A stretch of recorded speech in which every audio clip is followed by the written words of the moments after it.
சிக்கனில் உள்ள தண்ணியே வந்துட்டு ஓரளவு வந்து இந்த டம்ளரில் நான் 1/4 டம்ளர் தான் ஊற்றுனேன். ஒரு 5 அல்லது 7 நிமிஷம். see you after 10 minutes. இப்போ கரெக்டாக 6 நிமிஷம் ஆச்சு. நான் எடுத்து பார்க்குறேன். ஸோ உள்ள தண்ணியெலாம் நல்லா விட்டுருக்கு. லேசாக அதை கிண்டி விட்டுக்கோங்க. 2 நிமிஷத்தில் இது நம்மளோட கன்சிஸ்டன்சி வந்துடும்.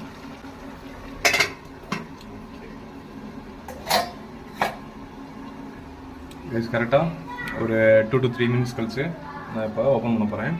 பாருங்கள், வாவ், நல்லா வந்திருக்கு. கொஞ்சம் ஹை ஃப்ளேமில் வச்சு லேசாக கிண்டிக்கோங்க. பார்ப்போம்.